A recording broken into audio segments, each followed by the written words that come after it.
Let's talk about remote jobs. You want one, everybody seems to want one these days. And if you are a digital nomad, you're traveling, or maybe you're working a 9 to 5 job and you're looking to transition into a role that allows you to work from home, spend time doing the things that you care about, then this video is for you. I'm going to highlight some steps through which you can find a remote job today in this day and age. So let's talk about that. My name is Daniel. If you're new here, welcome. I make content for digital nomads and remote working entrepreneur. I've been traveling full time now for almost 2 years, and this channel is where I document all my journey and how I travel sustainably. So let's get right into it. So the first thing you want to do is to identify the skills that you already have right now that can be in high demand in the remote job world. Say, for example, you already work in a 9 to 5 job. There are things that you already do right now that are specialized enough that people might be interested in. For example, I was working with someone in an agency I used to freelance with, and prior to working at this agency, they were working in a Fortune 500 company as a communication and PR specialist.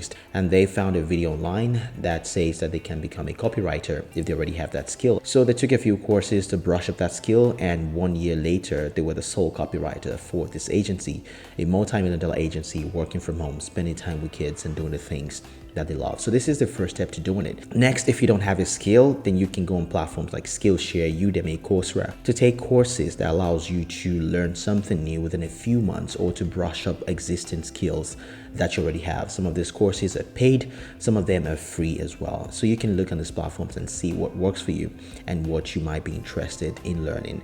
The next thing you want to do if you are in this process is to find a mentor, someone who already does the thing that you want to do, and take the exact steps that they take. That is going to save you a lot of time and a lot of effort and allow you to avoid the mistakes that they made. Now, the next step is to start using professional networking platforms like LinkedIn. Now, LinkedIn is a platform that is so useful to a lot of people who are looking for remote jobs. This is where companies and individuals, professionals connect with each other to advance their career. So if you're looking for a remote job, chances are that job is already on LinkedIn, or the person hiring for this job is already on LinkedIn. I've had several people reach out to me over the months, over the years. I've gotten a lot of projects on LinkedIn, and right now I'm in the process of getting another one by someone just reaching out to me cold. So you want to set up your LinkedIn profile in such a way that highlights your most valuable skill. Also, there's a section on LinkedIn that says open to. If you're open to remote work, make sure to put it on there that you're open to remote work. If you're open to freelance or full-time positions, make sure to put it on there as well. People are going to be reaching out to you. In fact, LinkedIn will be telling you how many people saw your profile in the last week, and if someone is hiring for a position and you're the right fit for it, they're going to see you come up in the search results. So make sure you are setting up your LinkedIn profile. You set it up completely. You don't want to leave anything blank so that you're well optimized when someone tries to hire for your position or they're looking for someone suitable for what they're hiring for. Now, the next step is to sign up for job boards. There's several of them, and some of them are good, some of them are just plain trash. I recommend Flex Jobs, Remote OK, We Work Remotely as some of the job boards that you can use in finding jobs. Now, platforms that have worked for me personally are Indeed and Upwork. Now, Upwork is a freelancing website, but there are companies on Upwork that are looking to hire permanently, maybe a contract to hire position or just a long-term project that you can work on over and over again, so you don't have to go and look for jobs every other week or every other month. So you want to sign up on a platform like Upwork. I made a training in the past that talks about how to use Upwork, how to get your first project.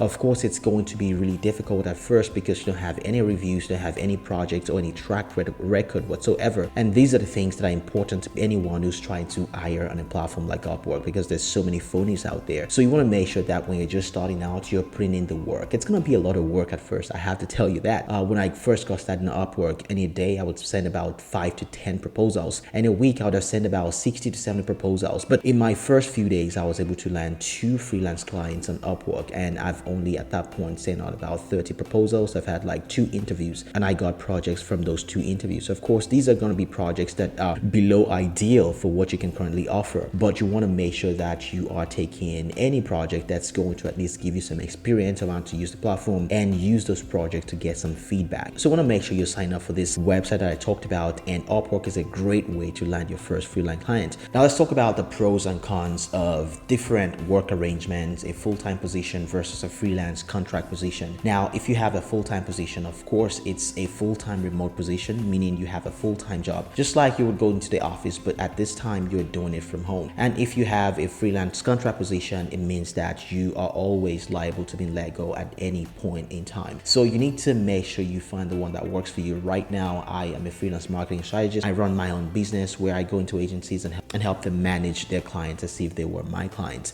Of course, this has some irregularity to it in terms of clients that I get. Sometimes I have clients in the low end, and sometimes I have many more clients than I can handle myself. So it's sometimes really good, but it sometimes can be stressful as well. But if you have a full-time position, you know that that job is always going to be there unless you screw something up really badly. So you need to identify what really works for you. If you're a digital nomad right now, chances are you are leaning more towards the freelance contract position because you don't have the luxury of being locked in a location or in one time zone. So having a freelance contract position makes sure that you can just pick your own hours and you can work at any time that really suits you, like what I do right now, which is really good for me. But you just need to pick what works for you and know exactly what your strengths are. Now, how do you market yourself? How do you establish yourself? How do you get those constant flow of clients and income? First, when you're just starting out, it's going to be really difficult, but you want to make sure that you're constantly putting yourself out there. You're not relying on one client for all of your job. And how do you do this? An example is to document your process. You want to start documenting your process.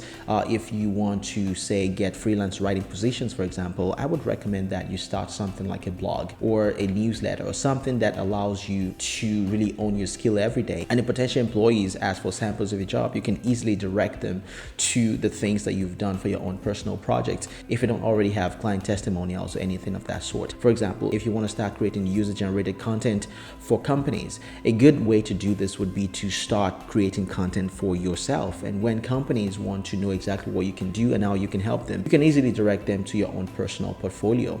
And that is the best way to do it. I can't tell you how many times people have reached out to me wanting to create content, wanting to collaborate with me based on the content that I'm putting out on YouTube alone and also on TikTok, because I have a sizable audience on there as well. So these are ways to market yourself, and also try to connect with as many remote workers as possible. Join different communities, social media communities on different platforms that you can find other remote workers or the digital nomads already doing the things that you are doing, and try to speak with them. I've gotten a lot of referrals from other digital nomads who are running businesses and have clients who want my services. So these are the best ways to do it. Find a skill that you can offer to other people, go learn a skill, market yourself, sign up on job boards, and make sure that you're actively applying to jobs if you're just getting started. Because at the beginning, like I said, it's going to be hard, it's going to be tough, but you know what? You got this, you can do this. So this is how I do it, this is how I've done it, and this is how several others have done it as well. This video has been helpful. Consider subscribing, and if you have any questions about working remotely, traveling as digital nomads, leave them down in the comment section down below. And you can also reach out to me on Instagram.